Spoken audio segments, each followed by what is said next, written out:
Jadi ta'muruna bil ma'ruf wa tanhauna 'anil munkar ini harus benar-benar jalan. Karena kalau tidak, ya kita tidak akan mungkin bisa menjadi umat yang terbaik.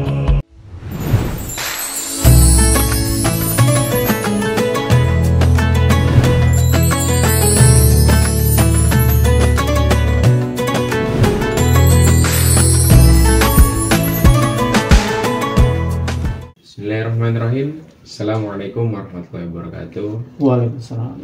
Pemirsa Islamic Digest yang dirahmati oleh Allah Subhanahu wa taala, kembali lagi bertemu dengan kami, dimana pada malam hari ini kita akan membahas suatu tema yang mungkin penting sekali, yaitu terkait umat Islam bangkit hanya dengan Islam. Jadi umat saat ini tuh hanya bisa bangkit dengan Islam gitu.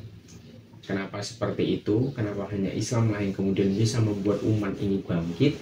Kenapa tidak dengan yang lain-lainnya? Maka itu nanti akan dijelaskan oleh narasumber kita pada malam hari ini.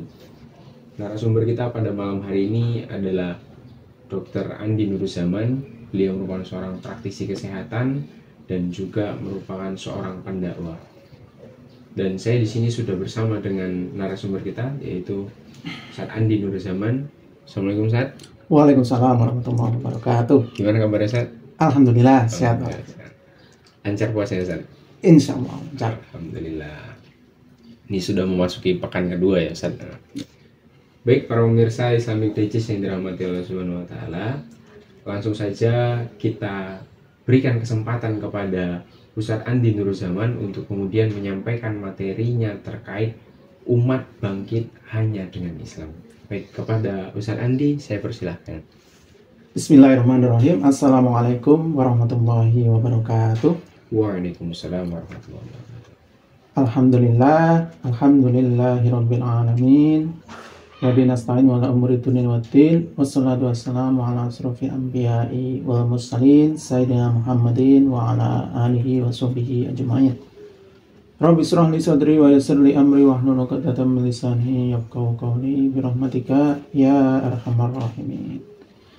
Para pemirsa yang dirahmati oleh Allah Subhanahu wa taala, alhamdulillah kita di malam hari ini bertemu kembali ya, untuk membahas topik-topik yang hangat, membahas kajian-kajian yang hangat tentang Islam. Nah, kita malam hari ini membahas tentang kebangkitan ya, bahwa umat ini harus bangkit dengan Islam. Maka ketika kita membaca bahwa umat ini adalah umat yang harus bangkit, maka kita harus berkaca kepada apa yang ada di dalam Al-Quran. Maka Allah Subhanahu wa taala berfirman ya, di dalam Quran surat Al-Imran ayat 110. A'udzu billahi minasyaitonir rajim. Bismillahirrahmanirrahim. Kuntum khaira ummatin ukhrijat lin-nas ta'muruna bil ma'ruf wa tanhauna 'anil munkar wa tu'minuna billah. Walau amana ahlul kitabi lakana khairan lahum minhumul mu'minuna wa aktsaruhumul fasiqun. Shadaqallahul adzim wa shadaqa rasulul karim. Maka kalau kita melihat Quran surat Al-Imran ayat 110 ini, kita bisa melihat bahwa Allah Subhanahu wa taala berfirman ya, bahwa kamu adalah umat yang terbaik. Kuntum khairu ummatin. Ya. Seperti apa umat terbaik itu? Yaitu umat yang dilahirkan untuk manusia. Ukhrijat linnas. Ta'muruna bil ma'ruf, yaitu menyuruh kepada yang ma'ruf, wa tanhauna 'anil munkar, untuk mencegah dari yang mungkar, wa tu'minuna billah, dan beriman kepada Allah. Sekiranya ahlul kitab itu beriman, tentulah itu lebih baik bagi mereka. Di antara mereka ada yang beriman, dan kebanyakan mereka adalah orang-orang yang fasik. Jadi ketika kita melihat ayat ini, kita bisa menyimpulkan bahwa Allah Subhanahu wa taala memberi kita syarat untuk menjadi umat yang terbaik. Kuntum khairu ummah. Ya. Kalian adalah umat yang terbaik. Yaitu yang pertama adalah yaitu menyeru kepada kebaikan. Ya. Ta'muruna bil ma'ruf wa tanhauna 'anil munkar, yang kedua, yaitu mencegah kemungkaran. Dan yang ketiga adalah wa tu'minuna billah, yaitu beriman kepada Allah Subhanahu wa taala. Maka dari sini untuk syarat menjadi umat yang terbaik itu maka harus dengan 3 jalan ini. Tidak bisa salah satu ya. Nah, saat inilah kita bisa melihat bahwa kaum muslimin itu ya itu hanya memfokuskan atau melakukan terkait dengan hal-hal yang itu tidak sesuai dengan 3 item ini atau 3 syarat ini, yang mana kaum muslimin saat ini hanya terfokus untuk terkait dengan masalah ibadah mata saja ya. Terkait dengan sholat ya, zakat, puasa, haji ya, itu yang sekedar hanya ibadah mata ya. Nah, di sini kaum muslimin melalaikan nomor 1 dan 2, yaitu menyeru kepada yang ma'ruf dan mencegah kepada yang mungkar ya. Maka disinilah kenapa sangat penting bagi kita ya, sebagai kaum muslimin untuk bisa melakukan ini dengan sebaik-baiknya ya. Jadi ta'muruna bil ma'ruf wa tanhauna 'anil munkar ini harus benar-benar jalan. Karena kalau tidak ya kita tidak akan mungkin bisa menjadi umat yang terbaik. Gitu. Baik, Ustadz Andi tadi sudah menyampaikan sedikit gambaran bahwa kenapa kita harus bangkit gitu kan, dan tadi apa saja syarat-syaratnya kita dikatakan oleh Allah itu sebagai umat yang terbaik gitu. Di antara umat yang ada di muka bumi ini tuh kita umat terbaik. Ada umat Islam itu adalah umat terbaik, tapi julukan umat terbaik itu akan kita dapatkan jika kita memenuhi syarat-syarat yang tadi disampaikan oleh Allah dalam Quran surat Ali Imran ayat 110 ya. Nah, yang pertama menyeru kepada kebaikan, yang kedua mencegah kepada kemungkaran, dan yang ketiga ya beriman kepada Allah gitu kan. Oke, baik Ustaz, mungkin bisa disampaikan lebih lanjut lagi terkait bahwa kalau kita melihat realita umat saat ini itu sangat jauh dari ketiga poin ini gitu. Mungkin bisa dibahas lebih lanjut lagi terkait itu Ustaz. Ya. Jadi kita bisa melihat ya kondisi kaum muslimin saat ini, yang mana kaum muslimin saat ini mengalami kemunduran di segala bidang kehidupan ya. Kita bisa melihat bahwa negeri-negeri kaum muslimin kebanyakan saat ini adalah negeri-negeri yang terbelakang ya. Baik dari sisi ekonomi, pendidikan ya, kesehatan ya, semua bidang. Kekayaan alamnya itu dijarah. Nah, ini dari sisi ekonomi. Kenapa begitu ya? Karena kita bisa melihat ya, kaum muslimin itu rata-rata penduduknya itu atau wilayahnya itu wilayah yang sangat kaya dengan sumber daya alam.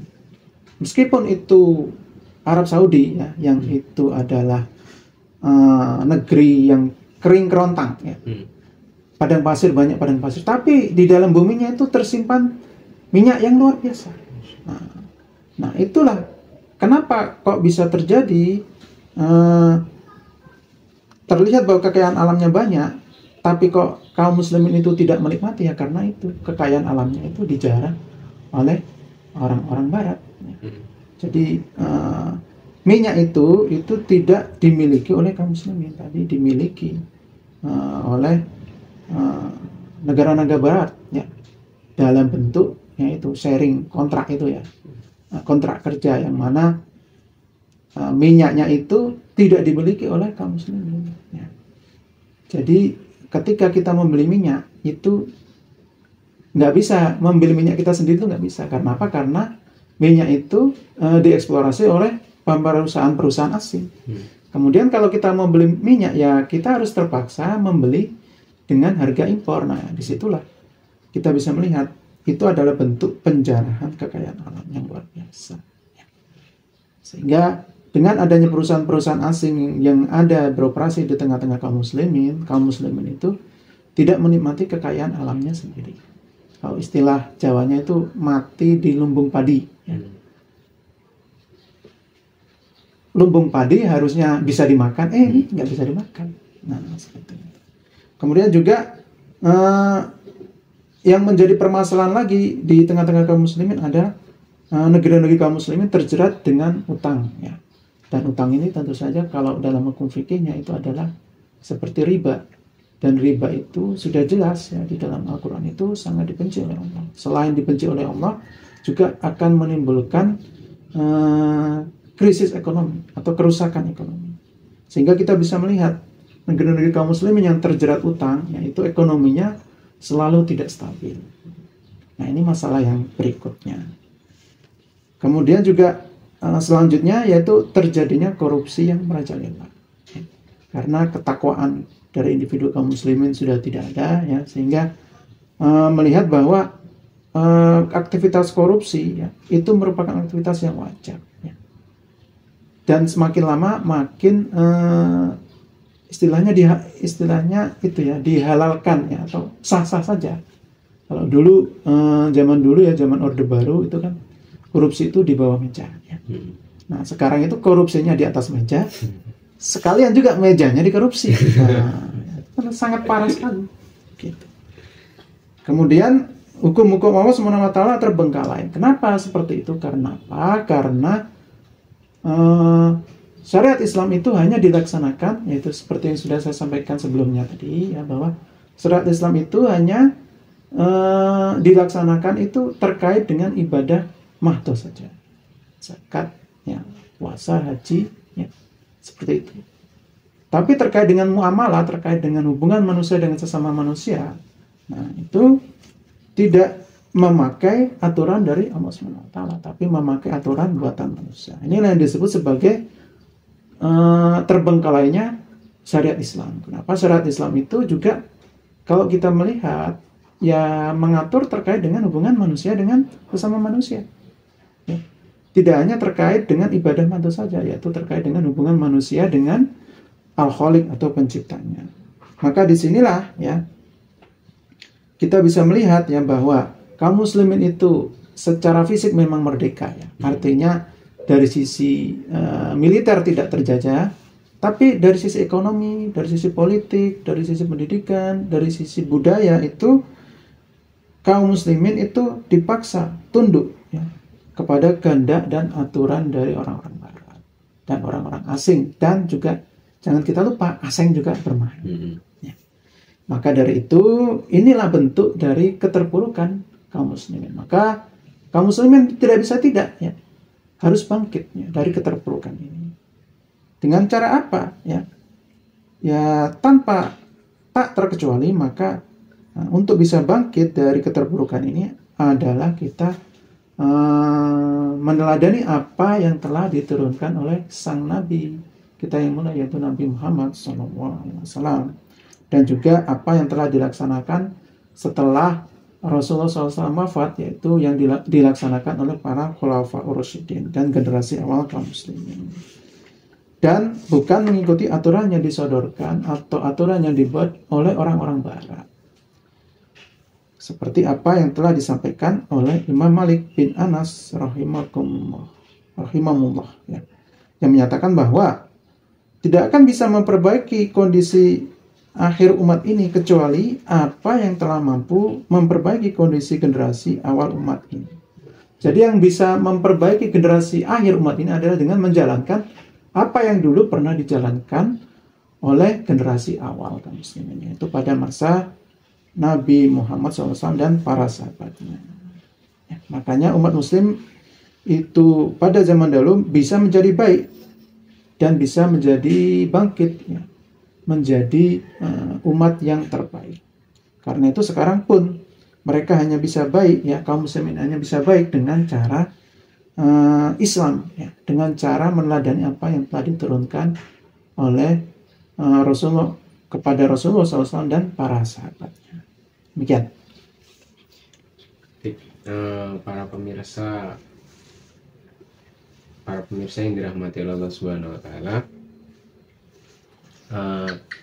Tadi ada penjelasan dari Dr. Andi, dari Ustadz Andi Nuruzzaman. Yang poin pertama tadi beliau menjelaskan terkait bahwa secara teoritis Allah mengatakan kita umat terbaik, tapi secara realita kita saat ini itu umat yang terpuruk.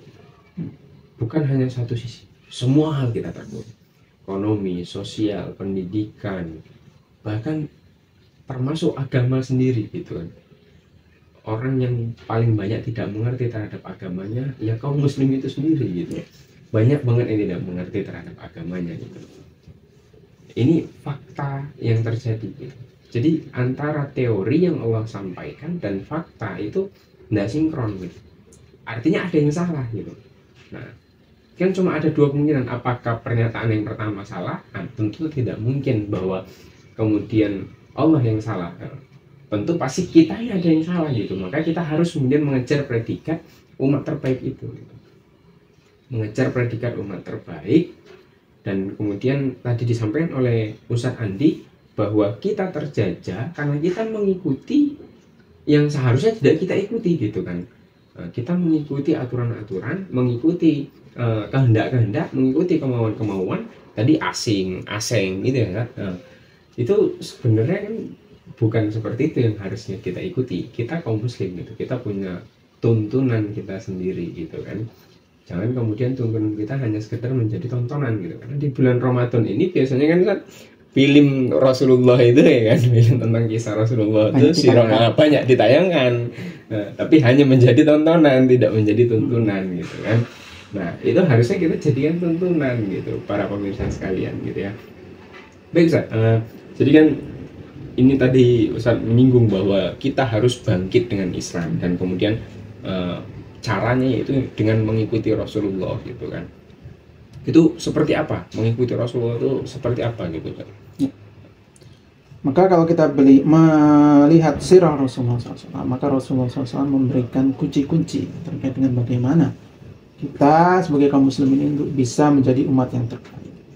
Maka kita sebagai kaum muslimin maka harus membebaskan diri kita itu dari penghambaan kepada sesama manusia menuju penghambaan hanya kepada Allah SWT. Artinya adalah bahwa terkait dengan sesuatu yang baik dan buruk, terpuji dan tercela itu tidak boleh distandarkan atau tidak boleh dicocokkan dengan kemauan manusia. Tapi terkait dengan baik dan buruk, terpuji dan tercela, ya, itu harus disandarkan kepada penghambaan kepada Allah SWT. Artinya jangan sampai kita seperti apa yang disampaikan oleh Rasulullah, ya. Kita menjadi umat yang cinta dunia dan takut mati. Yang dimaksud dengan cinta dunia itu apa? Yaitu menghamba kepada manusia itu tadi. Manusia kan cenderung untuk menuruti hawa nafsunya.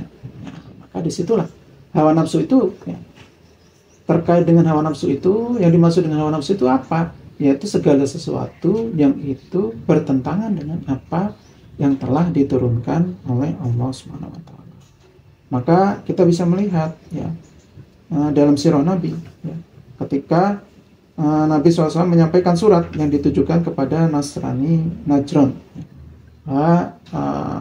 Nabi SAW bersabda, "Sungguh aku menyeru kalian agar menghambakan diri hanya kepada Allah dengan meninggikan penghambaan kepada sesama hamba, ya, dengan meninggalkan penghambaan kepada sesama hamba." Jadi sesama hamba itu tidak boleh kita menjadikan baik dan buruk itu berstandar kepada keinginan manusia, maksudnya seperti itu. Maka aku pun menyeru kalian untuk berada dalam kekuasaan Allah dan tidak berada dalam kekuasaan sesama hamba manusia. Ya. Itu tadi terkait dengan aturan hidup, ya, tidak boleh kita menyandarkan aturan hidup yang kita laksanakan itu kepada aturan yang dibuat oleh manusia. Maka ya terkait dengan standar aturan yang harus dijalankan oleh kaum muslimin, ya, maka harus disandarkan pada aturan Allah SWT. Seperti apa yang telah saya sampaikan tadi, bercermin dari apa yang dilakukan oleh Rasulullah dan para sahabat. Nah, Rasulullah dan para sahabat itu, ya, dalam menjalankan kehidupannya itu selalu berstandar atau bersandar kepada apa-apa yang telah diturunkan oleh Allah. Ya. Maka kita bisa melihat, ya, Islam itu berhasil menciptakan manusia yang merdeka. Merdeka itu apa? Maksudnya tidak menghamba kepada manusia, tidak menghamba kepada hawa nafsu, tidak menghamba kepada kehendak-kehendak manusia yang sifatnya itu dunia. Tapi yang menjadi standar, yang menjadi sandaran bagi kaum muslimin berbuat itu adalah dari wahyu, ya, dari apa yang telah diturunkan oleh Allah SWT sebagai pencipta kita semua. Maka kalau kita bisa mendalami ya bahwa pencipta ini tentu saja pasti tahu segalanya. Ya. Jangan sampai kita istilahnya itu ya apa? Mengabaikan apa yang telah disampaikan pencipta kita, tapi malah menuruti apa yang disampaikan atau yang dianjurkan dari sesama manusia. Nah, itu meskipun kaum orang-orang barat, maksudnya orang-orang kafir itu mengerahkan segenap kemampuan untuk menimpakan bahaya kepada Rasulullah SAW dan kaum muslimin, mereka tidak sanggup melakukannya. Kenapa? Karena Rasulullah SAW hanya mencari perlindungan kepada Allah SWT sampai akhirnya turun pertolongan dari Allah SWT, yaitu ketika kaum muslimin diberikan kekuasaan dan Rasulullah SAW hijrah ke Madinah. Nah, kekuasaan inilah yang mengantarkan kaum muslimin itu menjadi umat yang merdeka. Dengan kekuasaan itulah kaum muslimin itu akan membebaskan dari penghambaan kepada orang-orang yang menjalankan kekuasaan itu tidak berdasarkan kepada aturan Allah SWT. Maka dengan kekuasaan tersebut, maka umat Islam menjadi leluasa untuk menjalankan hukum-hukum Allah secara kafah, ya, secara total, dan terbebas dari tekanan atau paksaan dari orang-orang kafir atau negara-negara lain yang berada di luar Jazirah Arab. Ya, seperti kita tahu bahwa Jazirah Arab itu berada di antara dua negara besar, yaitu Romawi dan Persia. Nah, Romawi dan Persia itu ialah yang memaksakan aturan-aturan yang berdasar pada aturan manusia. Maka Rasulullah SAW diturunkan di sana ya, untuk membebaskan kaum muslimin dari cengkraman atau dari pengaruh orang-orang kafir, yaitu orang-orang Romawi dan orang-orang Persia. Demikian. Oke. Para pemirsa Islamic Digest yang dirahmati Allah Subhanahu wa taala, ini poin ketiga yang kemudian disampaikan oleh Ustadz Andi Nuruzzaman, bahwa kalau kita tadi kemudian mau menyesuaikan, mau mengikuti Rasulullah, maka seperti yang dikatakan Imam Ahmad bin Hambal tadi ya Ustadz, kalau kita ingin memperbaiki kondisi umat akhir zaman ini, maka pola perbaikannya itu juga harus sama sebagaimana pola perbaikan umat di masa awal Islam. Jadi jahiliyah kita ini ya kurang lebih 11-12 dengan jahiliyahnya orang kafir Quraisy pada saat Islam baru datang gitu. Nah, cuma mungkin kita sedikit lebih modern aja jahiliyahnya gitu dibandingkan pada masa itu. Dan bahkan kita lebih jahiliyah dibandingkan dengan masa itu gitu, para pemirsa sekalian. Jadi untuk kemudian kita mau bangkit gitu kan, kita mau bangkit dari keterpurukan itu, kita harus mencontoh Rasul. Apa yang kemudian dilakukan Rasul, apa yang kemudian tidak dilakukan Rasul, dan kemudian sampailah pada akhirnya tadi Ustadz Andi mengatakan bahwa datanglah pertolongan Allah tadi, Nasrullah tadi, dengan kemudian menjadikan Madinah menjadi negara yang kemudian itu dikuasai oleh kaum muslim, menjadi negara Islam, dan kemudian di situ kaum muslim memerintah. Dan itulah menjadi titik awal kemudian kaum muslim itu berkembang dengan pesat dan menguasai segala bidang gitu. Yang awalnya kita sangat tertindas, sangat terpuruk dari semua hal, kemudian berubah 180 derajat hanya dalam waktu beberapa tahun saja setelah menguasai Daulah Madinah. Baik, Ustaz, jadi saya mau bertanya, ketika kaum muslim kemudian berkuasa di Madinah gitulah kita katakan, ataupun nanti ketika nanti suatu saat kaum muslim di akhir zaman ini kembali lagi memimpin atau menguasai dunia ini, maka kemudian kan pasti banyak nanti yang kemudian bertanya, gimana dengan kaum-kaum kafir dan gimana dengan kaum-kaum yang musyrik ya, itu seperti apa nanti, dan gimana pola pengaturan kehidupan sosialnya nanti itu seperti apa gitu. Ya. Untuk bisa menjawab pertanyaan itu, maka kita harus kembali ke dasar, ya. Kembali pada konsep berpikir Islam itu seperti apa. Maka kita bisa melihat ya, bahwa seperti apa konsep kebangkitan dalam Islam. Maka kebangkitan itu harus dimulai dari perilaku. Maka konsep kebangkitan itu ya, sebelum kita membahas tadi tentang sikap orang kafir tadi ya, kita harus membahas dulu bagaimana kaum muslimin itu mendudukkan dirinya. Ya.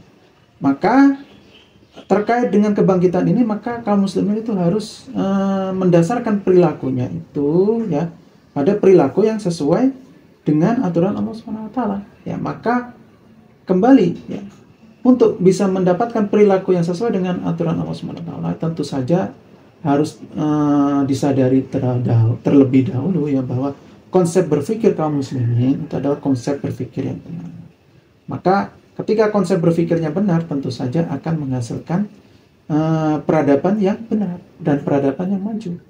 Kalau konsep berpikirnya salah, sama seperti rumah ya, kalau pondasinya atau asasnya atau yang ada di bawah tanah itu dia tidak kokoh, maka otomatis bangunan yang ada di atasnya pasti akan runtuh.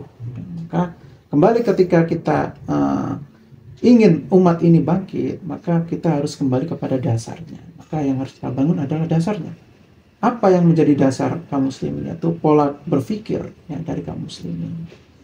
Dan dari pola berpikirlah itu nanti akan melahirkan pola sikap atau perilaku. Sehingga yang menjadikan kaum muslimin ini tinggi peradabannya adalah pola berpikirnya. Bukan, sekali lagi saya tegaskan di sini, bukan dari sisi perekonomiannya, atau bukan dari sisi pakaiannya, atau bukan dari sisi penampilannya. Semakin kinclong, semakin wow gitu. Tidak, belum tentu. Tapi yang kita fokuskan di sini adalah bagaimana kaum muslimin itu cara berpikirnya. Nah, dengan cara berpikir yang benar tentu saja akan melahirkan kebangkitan yang benar. Artinya, jika pemikiran yang depan dan diyakini oleh kaum muslimin itu tinggi, ya, maka akan menjelma menjadi individu atau kaum muslimin yang bangkit. Ya. Maka hal yang sama juga berlaku untuk masyarakat. Ya. Itu tadi terkait dengan personal kaum muslimin. Ya. Nah, sekarang terkait dengan masyarakat Islam secara menyeluruh. Yang mana masyarakat itu merupakan kumpulan dari individu ya. Kumpulan dari individu yang kemudian itu berinteraksi secara terus-menerus. Yang kemudian interaksi secara terus-menerus itu akan menjadi sebuah masyarakat. Yang mana interaksi terus-menerus itu tercermin dari perasaan-perasaan yang ada di dalam masyarakat itu tadi dan aturan-aturan yang ada di dalam masyarakat tadi. Sehingga ketika masyarakat itu bangkit, tentu saja selain individunya itu individu yang mempunyai pemikiran yang tinggi, maka tentu saja diikuti dengan perasaan-perasaan yang ada di tengah-tengah masyarakat itu adalah perasaan-perasaan yang baik. Ya. Dan juga aturan-aturan yang ada di tengah-tengah masyarakat itu juga aturan yang baik. Maka dari situlah bisa kita simpulkan bahwa masyarakat yang baik tentu saja lahir dari individu yang baik, ditopang dengan adanya pemikiran yang baik dan adanya aturan-aturan yang baik. Sehingga dengan demikian kebangkitan itu identik dengan kemajuan taraf berpikir. Ya. Taraf berpikir itulah yang harus kita perbaiki terlebih dahulu sebelum memperbaiki yang lain-lain. Ya. Nah, seperti apa taraf berpikir itu? Yaitu taraf berpikir yang membangun pandangan hidup tentang apa yang ada di dalam manusia itu. Maka cara berpikir itu tentu saja yaitu terkait dengan pandangan hidup yang ada di dalam manusia itu. Jadi kemajuan berpikir itu tercermin dari terjadinya transformasi, terjadinya perubahan dari pola pikir hewani dan pola pikir manusia. Maksudnya pola pikir hewani itu apa? Yang maunya cuman ya semau-maunya ya. Lapar makan makan, tidak peduli lagi halal haram itu oleh Allah Subhanahu wa taala disamakan dengan binatang atau bahkan lebih buruk lagi. Kenapa? Karena tidak mau berpikir.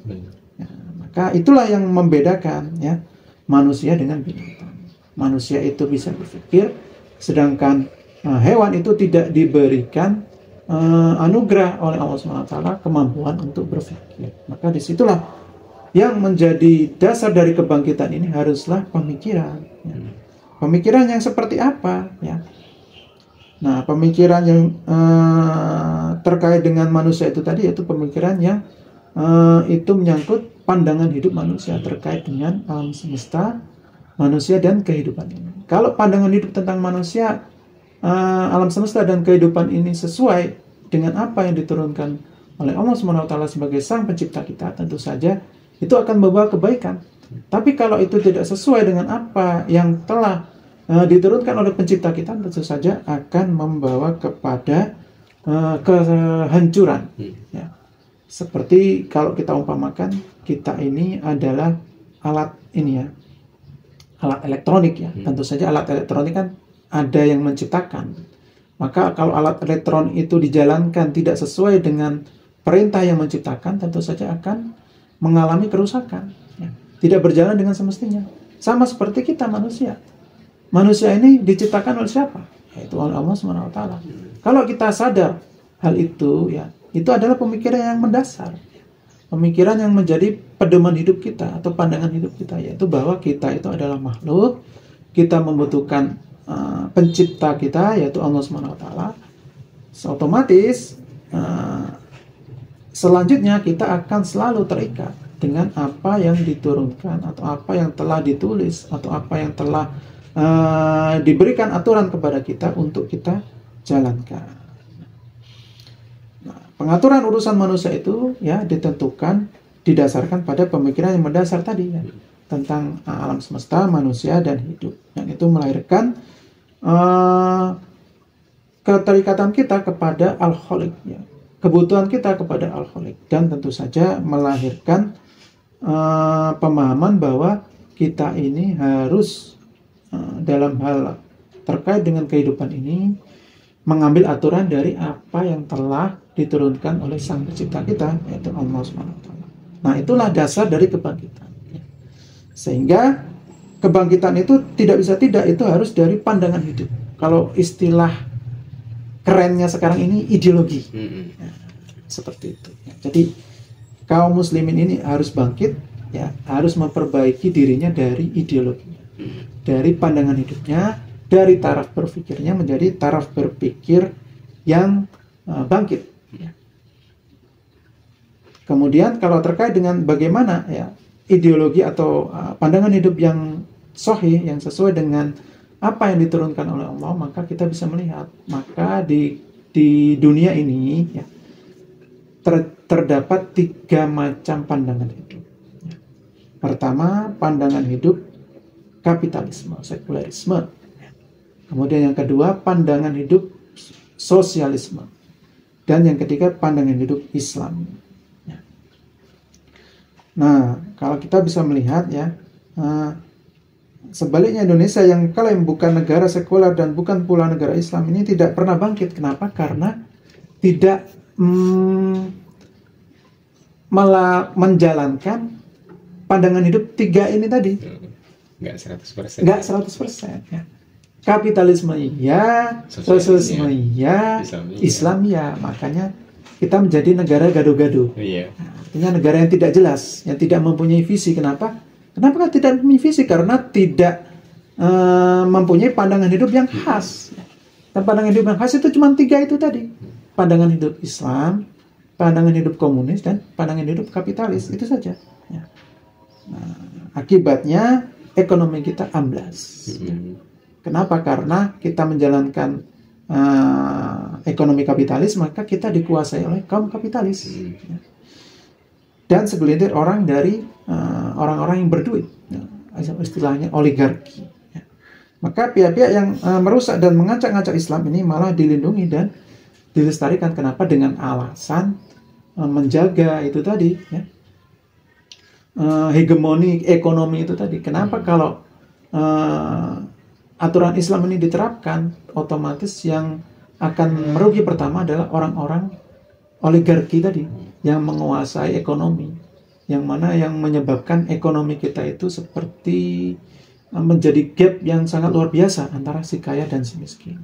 Yang kaya semakin kaya, yang miskin semakin miskin. Nah, ketika aturan Islam atau pandangan hidup Islam ini diterapkan, maka mereka yang tentu saja akan merugi, maka mereka akan melakukan berbagai macam upaya untuk menghalangi bagaimana pandangan hidup Islam ini bisa diterapkan di tengah-tengah manusia.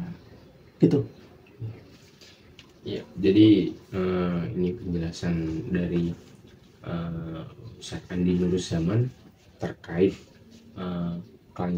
poin yang berikutnya, yaitu bahwa umat itu kalau mau bangkit harus dibenahi itu dari dasarnya, dari pemikiran dasarnya gitu. Nah, pemikiran dasar itu kalau kemudian nanti ditelusur maka itu akan lari kepada ideologi gitu, kepada marga gitu. Nah, dan kalau marga itu kalau mau kita telusur di dunia ini cuma ada 3 marga yang tadi, 3 ideologi tadi, yaitu tadi kapitalisme liberal, terus kemudian sosialis komunis, dan kemudian Islam. Kalau mau bangkit karena kita umat Islam, maka ya harus bangkit dengan Islam gitu kan. Nah, faktanya negeri kita ini itu tadi gado-gado gitu kan. Karena kan jelas itu kalau kayak barat gitu kan, jelas kapitalis, sudah selesai. Terus kemudian kalau kayak Cina mungkin gitu, jelas sosialis gitu kan. Nah, Indonesia nggak jelas gitu mau ngambil yang mana gitu kan. Nah, jadi harusnya itu jelas kita keberpihakan kita kemana. Tapi karena di Indonesia itu tadi mayoritas muslim, dan sebagai kaum muslim kita juga punya keterikatan kita kepada Allah, maka kita ya harus mengambil Islam ya. Kok ya kaum muslim nggak ngambil Islam itu dipertanyakan kayak Islam mana gitu ya. Baik pemirsa Islamic Digest yang dirahmati Allah Subhanahu Wa Taala, tadi Dr. Andi, Ustadz Andi Nuruzzaman sudah menjelaskan ya bahwa untuk kemudian kita bangkit harus membenahi dasar pemikiran kita, yaitu pemikiran dasar kita, dan kemudian itu akan kemudian lari kepada pandangan hidup, dan itu merupakan akan berujung kepada ideologi. Nah, dan ideologi jika kita telusuri di dunia ini hanya memiliki 3 ideologi, yaitu sosialis dan kemudian kapitalis, terus kemudian ideologi yang ketiga itu adalah ideologi Islam gitu. Dan di antara ketiga ideologi tersebut, 2 ideologi awal itu merupakan ideologi buatan manusia, dan ideologi Islam merupakan ideologi yang benar-benar muncul atau diberikan oleh Allah Subhanahu Wa Taala kepada umat manusia. Oke, Ustadz Andi, terkait masalah ideologi ini tadi gitu, maka kita tadi sesuai dengan tema kita, kebangkitan gitu kan. Nah, terus kemudian seperti apa pola-pola kebangkitan dari masing-masing ideologi, dan kemudian benarnya kebangkitan itu berdasarkan ideologi yang seperti apa gitu, maka kebangkitan kita akan merupakan kebangkitan yang benar gitu. Maka kita bisa melihat bahwa kebangkitan itu harus sesuai ya, harus benar ya, tidak boleh salah jalan ya, karena justru akan menimbulkan masalah. Dan kebangkitan yang benar itu harus didasarkan kepada pemikiran yang benar ya, asas berpikir yang benar atau akidah yang benar. Nah, itulah akidah dari Islam ya, karena pemikiran mendasar atau akidah itu ya, itu adalah menjadi dasar ya. Kalau kaum muslimin ingin bangkit, tentu saja akidah atau pemikiran mendasarnya harus benar-benar murni dari Islam ya. Sebaliknya, kebangkitan yang salah adalah kebangkitan yang didasarkan pada akidah ya, atau pemikiran mendasar yang salah, yaitu selain dari Islam. Contohnya yaitu kebangkitan barat yang didasarkan kepada kapitalisme, sosialisme, yang memisahkan agama dari kehidupan. Artinya agama itu tidak boleh mengatur urusan politik dan negara ya. Jadi agama itu hanya mengatur urusan peribadatan saja.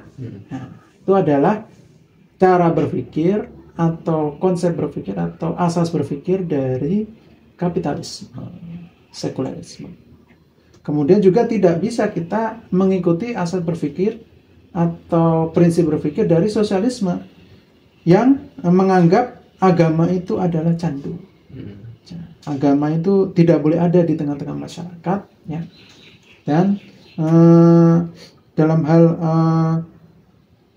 ini, ya, maka tidak mengakui, ya, komunisme ini tidak mengakui agama sama sekali, sehingga agama itu menjadi racun bagi masyarakat. Tentu saja kita tidak ingin melakukan atau mengambil pemikiran mendasar dari dua tadi, yaitu sosialisme dan kapitalisme. Ya, maka tentu saja kalau kita ingin bangkit, ya, pandangan hidup yang kita ambil, ya, itu adalah pandangan hidup yang berasal dari Islam dan harus secara murni dan konsekuen. Tidak boleh dicampur-campur, karena ya ketika itu dicampur-campur tentu saja akan menimbulkan permasalahan. Ya. Seperti saat ini, ya, ketika kita mengambil pemikiran kapitalisme, yang terjadi adalah jurang kesenjangan antara si kaya dan si miskin itu semakin besar. Ya. Maka tentu saja kalau kita ingin bangkit, yang menjadi dasar pemikiran kita untuk bangkit adalah dari Islam semata, ya, yang disandarkan kepada sesuatu yang benar yang berasal dari pencipta, dan itu tidak mungkin salah. Kenapa? Karena itu berasal dari pencipta kita yang maha segala-galanya, maha benar, ya, dan tidak mungkin salah. Nah, kemudian terkait dengan bagaimana, ya, metode untuk menuju kebangkitan tadi, ya, maka tentu saja yang sudah saya sampaikan di awal, ya, bahwa harus mulai dengan menegakkan pemerintahan, ya. Karena pemerintahan itu adalah tiang agama. Kenapa? Kalau tanpa tiang, tentu saja bangunan itu tidak akan berdiri, kan? Hanya pondasi saja, nggak jadi bangunan. Ya. Maka harus ada tiangnya. Maka tiangnya itu adalah kekuasaan. Ya. Maka kekuasaan yang itu dijalankan berdasarkan kekuasaan yang sesuai dengan syariat Islam, itulah yang harus kita jalankan. Itulah satu-satunya cara untuk bagaimana kita bangkit, ya. Nah, kemudian kita bisa melihat bahwa kalau kita melihat di negara-negara barat, ya, misalnya Inggris, Prancis, dan Amerika, yang membangun pemikiran mereka itu dari prinsip-prinsip kapitalisme, ya, itu tidak akan pernah melahirkan kebangkitan. Kenapa? Yang terjadi saat ini, mereka justru mengalami keterpurukan, ya. Dari sisi ekonomi, ya, boleh, ya, mereka negara yang kuat, tapi dari sisi ini, ya, akhlak, ya, dari sisi kejahatan yang semakin merajalela di negara-negara barat, itu juga menjadi permasalahan yang tidak pernah terselesaikan, yang itu tentu saja akan menjadi bom waktu yang nanti akan menghancurkan peradaban barat. Tentu saja kita tidak menginginkan seperti itu, kan? Maka ya kita tidak mungkin tidak bisa mengikuti apa yang dijalankan oleh orang-orang barat itu tadi, ya. Maka membangun pemerintahan, membangun kebangkitan itu berasal dari undang-undang atau hukum, itu tidak akan pernah melahirkan kebangkitan. Kebangkitan itu harus dimulai dari asas berpikir tadi, ya. Contoh adalah kasus Turki dengan revolusi Kemalisnya, ya, tahun 1924. Kemudian Mesir dengan kudeta perwiranya 1952. Dan juga Libya dengan kudeta dari Muammar Gaddafi. Itu menunjukkan, ya, bahwa ketika merubah dengan cara seperti itu umat Islam bukan hanya tidak bangkit, ya. Justru kalau diumpamakan itu istilahnya lari dari mulut buaya masuk ke mulut singa. Begitu. Dan itu akan menimbulkan permasalahan yang terus berulang. Ya. Jadi hukum asal dari kebangkitan itu bukanlah mengambil kekuasaan, ya, tapi menghimpun umat berdasarkan pemikiran yang mendasar tadi. Ya. Itu artinya pemerintahan itu dibangun berlandaskan kekuatan umat, ya, berlandaskan pemikiran yang benar itu tadi. Maka yang menjadi fokus bagi kita adalah bagaimana kita memahamkan masyarakat, ya, terkait dengan landasan berpikir atau akidah Islam yang benar itu seperti apa. Nah, itulah yang akan menjadikan kita itu umat yang bangkit, ya. Maka langkah paling awal adalah seluruh konsepsi syariat yang dibutuhkan untuk mewujudkan kebangkitan, ya, yaitu konsep akidah, ya, kemudian sistem pemerintahan, sistem ekonomi, sistem sosial, kemudian sistem pendidikan, sanksi hukum, kemudian politik luar negeri, dan sebagainya, itu harus dirumuskan dan disiapkan dengan matang dan mendalam. Ya. Jadi tidak bisa tidak kita merebut kekuasaan itu dengan cara tadi, yaitu dengan cara kudeta tadi. Ya, maka itu tidak akan bisa melahirkan kebangkitan. Dan kebangkitan itu harus dimulai dari bagaimana umat ini bisa disadarkan untuk menjadikan pemikirannya atau asas berpikirnya itu asas berpikir yang Islam. Maka ketika konsep pemikiran syariat ini, ya, yang sesuai dengan syariat ini itu berhasil dihimpun berdasarkan itu, maka harus ada orang-orang yang secara terorganisir, ya, untuk melakukan dakwah, ya, istilahnya, menyerukan secara terorganisir tadi, ya, sehingga konsep atau pemikiran yang Islami itu tadi bisa merasuk ke dalam benak kaum muslimin, dan itu menjadi kekuatan untuk mereka bangkit menuju keterpurukan mereka. Demikian.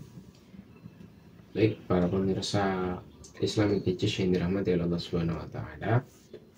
Jadi runut sekali penjelasan dari yang pertama sampai ke penjelasan yang saat ini, gitu, yang baru saja disampaikan oleh Ustadz Andi Nuruzzaman, bahwa kemudian kita kalau ingin bangkit maka kita harus membenahi pemikiran kita, dan itu nanti akan bermuara kepada ideologi. Maka kemudian ideologi itu jika ingin kemudian diterapkan maka itu melalui institusi, tapi caranya tidak dengan kudeta, caranya dengan kemudian menghimpun semua umat agar kemudian memiliki satu kesepemahaman yang sama, bahwa hanya ideologi Islamlah yang kemudian yang bisa menyelamatkan kehidupan mereka, gitu.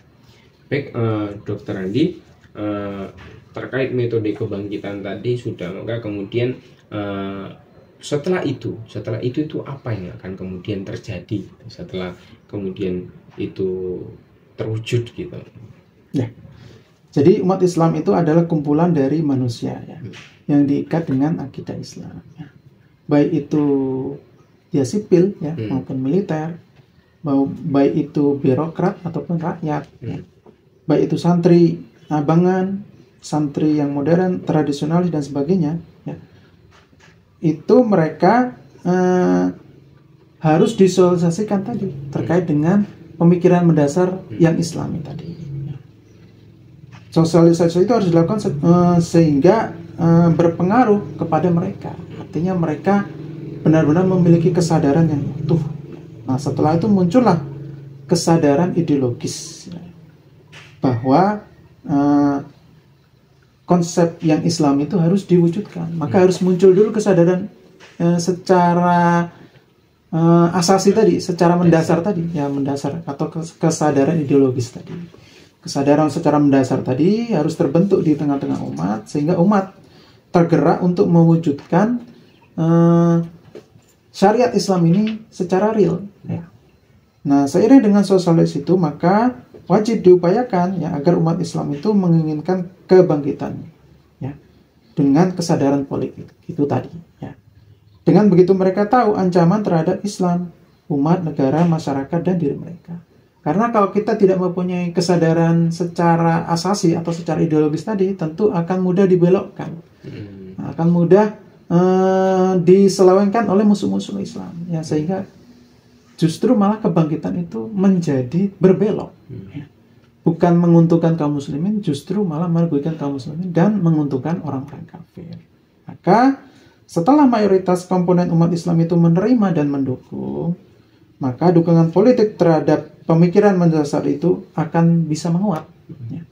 Nah, dukungan politik yang kuat terhadap fikroh inilah yang akan menjadi sarana yang paling efektif untuk mewujudkan kebangkitan yang hakiki dan benar, dan itulah kebangkitan Islam. Kemudian selanjutnya terjadilah perubahan secara fundamental atau secara mendasar, ya, yaitu perubahan yang sesuai dengan syariat Islam. Dan seperti itulah yang dicontohkan oleh Nabi Muhammad SAW. Beliau membangun pemerintahan Islam di Madinah itu berdasarkan akidah Islam, yaitu akidah la ilaha illallah Muhammad Rasulullah. Tidak Tuhan selain Allah, Muhammad adalah Rasul Allah. Artinya tiada ilah, ya, tiada sesembahan.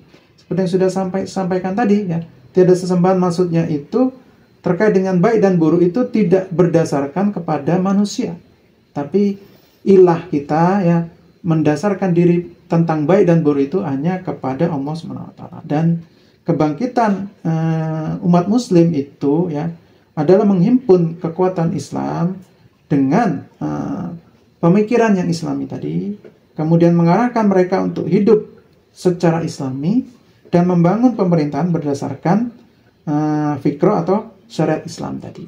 Ya, jadi seperti itu. Ya, artinya harus ada kesadaran dulu, kesadaran mendasar atau kesadaran politik dari kaum muslimin untuk supaya kaum muslimin itu tergerak, ya, tergerak untuk menjalankan atau melaksanakan Islam ini secara nyata atau secara real. Sehingga kita bisa melihat, jadi tolak ukur kebangkitan itu bukan didasarkan, ya, sekali lagi bukan didasarkan kepada materi atau kemajuan ekonomi atau kemajuan ilmu pengetahuan atau pesatnya pembangunan infrastruktur. Ya, jadi jangan dianggap kalau semakin banyak tol itu negara semakin maju. Ya, belum tentu. Kalau tolnya bayar, ya, siapa yang mau naik tol, ya kan? Maka tentu saja kebangkitan negara ini tidak bisa melulu didasarkan pada atau difokuskan kepada kebangkitan secara fisik, ya, tetapi harus kebangkitan secara pemikiran. Artinya apa itu kebangkitan? Untuk menjalankan aturan Allah ini dan meninggalkan aturan-aturan yang berasal dari manusia. Karena ketika kita menjalankan aturan-aturan yang berasal dari selain Allah itu, pada hakikatnya kita itu melakukan penyembahan kepada sesama manusia. Ya. Nah, kalau kita meninggalkan itu semua, maka kita oleh Islam dianggap sebagai orang yang merdeka dari penghambaan kepada hawa nafsu, penghambaan kepada sesama manusia. Nah, hanya dengan cara inilah umat itu akan mendapatkan kemajuan di segala bidang seperti yang diraih pada masa lampau. Jadi tidak ada artinya kemajuan materi sementara manusia itu masih menghambakan diri kepada sesama manusia, yaitu tadi menjalankan aturan-aturan yang berasal dari manusia, yang itu akan banyak menimbulkan permasalahannya, banyak menimbulkan persepsi-persepsi yang saling berbeda antara satu sama lain, sehingga aturan yang dijalankan tentu saja akan saling menimbulkan pertentangan, ya. Maka itu justru tidak akan menghasilkan kebangkitan, tapi justru akan menjadikan adanya azab atau hukuman dari Allah SWT karena tidak menjalankan Islam secara menyeluruh, ya, secara konsekuen, ya. Nah, Imam Ibnu Qayyim mengingatkan, ya, seorang ulama, bahwa mereka lari dari penghambaan kepada Allah SWT, sementara mereka diciptakan untuk itu, lalu mereka dihukum dengan penghambaan kepada hawa nafsu dan setan. Nah, penghambaan kepada hawa nafsu dan setan ini maksudnya adalah penghambaan kepada aturan-aturan yang bukan berasal dari Allah SWT. Demikian. Baik, ini disampaikan Dr. Andi terkait bahwa mekanisme perubahan itu, ya, kita harus menghimpun semua umat dan kemudian menyamaratakan pemahamannya, maka kemudian itu akan membawa kepada perubahan. Dan diingatkan juga oleh Dr. Andi tadi bahwa kemajuan suatu bangsa, suatu negara tidak dilihat dari fasilitas fisik, ya. Itu bukan merupakan poin utama gitu. Itu hanya poin kesekian pendukung gitu. Kebangkitan ini kebangkitan cara berpikir, fisik dan sebagainya itu hanya pendukung saja gitu. Jadi fisik itu akan menjadi tolak ukur kebangkitan jika fasilitas itu gratis. Nah, itu bisa menjadi tolak ukur kebangkitan gitu. Jadi kalau negara bisa menggratiskan kesehatan, menggratiskan pendidikan, tapi bisa di satu sisi bisa menggaji petugas kesehatan dengan gaji yang besar, menggaji guru dengan gaji yang besar, nah itu berarti sudah ada indikasi lah gitu kan, ada penggunaan yang baik gitu. Tapi tetap poin utamanya adalah kebangkitan cara berpikir. Maka pemikiran yang harus dirubah gitu, pemikiran yang harus dirubah. Oke, mungkin Dokter Andi terakhir, rangkuman dari penjelasan kita yang cukup panjang ini gitu, mungkin bisa disampaikan gitu. Ya, pemirsa yang dirahmati Allah Subhanahu wa taala, ya. Jadi kita bisa menyimpulkan bahwa sebenarnya umat muslim ini pernah memiliki peradaban yang luhur dan luar biasa, yang itu memimpin dunia. Dan tidak ada satupun negeri yang penduduknya itu menerima agama Islam ini, melainkan masyarakatnya akan berbondong-bondong memeluk Islam. Kita bisa melihat maka di dalam sepanjang sejarah peradaban kaum muslimin, ya, kaum muslimin ini memimpin dunia di 2/3-nya, ya, yaitu di benua Afrika, ya, benua Asia hingga sebagian Eropa. Dan kaum muslimin dengan khalifahnya, ya, itu pernah menciptakan keadilan dan kemakmuran, ya.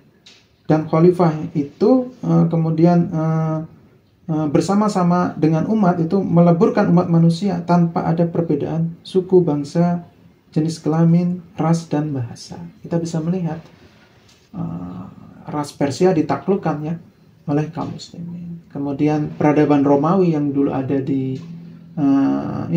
di Suriah, ya. Kemudian di Lebanon itu dulu dikuasai oleh Romawi. Nah, itu dikuasai oleh kaum muslimin. Nah, itu menunjukkan bahwa kaum muslimin itu multi peradaban, multi suku bangsa, dan itu bisa disatukan dalam satu keadilan dan perlindungan. Itu sangat luar biasa. Nah, gambaran sejarah di atas ini kontras dengan keadaan kaum muslimin saat ini yang terpuruk, tidak mandiri dan didikte oleh bangsa lain. Nah, meskipun merdeka, realitasnya mereka hanya menjalankan syariat yang parsial saja, atau syariat yang sedikit saja dari syariat yang sangat luas. Dan mereka hanya menjalankan syariat yang itu terkait dengan hubungan manusia dengan Tuhannya saja. Tapi terkait dengan hubungan manusia dengan sesama manusia, mereka mengambil aturan bukan dari Allah SWT, tapi mengambil aturan dari orang-orang atau negara-negara kafir atau sesama manusia. Sehingga kehidupan umat manusia sebelum datangnya Islam itu adalah kegelapan. Dan kehidupan setelah datangnya manusia itu adalah cahaya. Kenapa? Karena dari situlah kaum muslimin bisa memperoleh peradaban yang luar biasa. Sangat luar biasa. Kaum muslimin itu bisa menjalankan negara ini tanpa pajak. Sekaligus pendidikannya gratis. Kesehatan gratis. Itu luar biasa. Tidak seperti negara saat ini, ya. Kalau kita melihat di negara Eropa, ya, itu kan memang luar biasa, ya. Artinya infrastruktur itu bisa baik, bisa bagus, ya. Kemudian kesehatan juga bagus. Tapi konsekuensinya apa? Mereka membayar pajak yang sangat mahal. Nah, kalau dalam Islam, tax is free, tanpa pajak. Tapi seperti negara Eropa, fasilitas lengkap. Nah, apakah kita tidak mau merindukan seperti itu? Ya, tentu saja kalau kita mau merindukan seperti itu, tentu saja kita harus beranjak pada tadi, ya, memperbaiki pemikiran mendasar kita agar sesuai dengan Islam, sehingga nanti terwujud kesadaran ideologis tadi. Kemudian dari kesadaran ideologis tadi itu akan menjadikan sebuah pemerintahan yang itu tegak berlandaskan Islam. Demikian. Baik, para pemirsa yang dirahmati Allah Subhanahu wa taala, nggak terasa ya, sudah hampir 1 jam ya kita berbincang-bincang di malam hari ini terkait kebangkitan umat gitu, kebangkitan umat dengan Islam gitu. Jadi tadi Ustaz Andi sudah menjelaskan runut ya, bahwa kita umat terbaik, terus kemudian kondisi realita kita itu terpuruk gitu, terus kemudian gimana caranya kita agar terpuruk ini bisa mengejar ketertinggalan kita menjadi umat terbaik lagi gitu. Maka sudah sangat jelas sekali yang disampaikan oleh Ustaz Andi tadi kan, bahwa memang perubahan satu-satunya yaitu merubah dasar pemikiran kita gitu kan, menjadi Islam gitu, menjadi pemikiran yang cemerlang gitu, menjadi pemikiran yang murni gitu, murni Islam gitu. Baik, mungkin saya mewakili tim dari DJIS, Islamic DJIS, kemudian mengucapkan mohon maaf apabila kita ada kesalahan kata ataupun kesalahan sikap, dan kami menantikan para pemirsa untuk setia menonton terus video-video kita yang akan tayang di hari-hari berikutnya gitu. Baik, wabillahi taufiq wal hidayah. Assalamualaikum warahmatullahi wabarakatuh. Waalaikumsalam warahmatullahi wabarakatuh.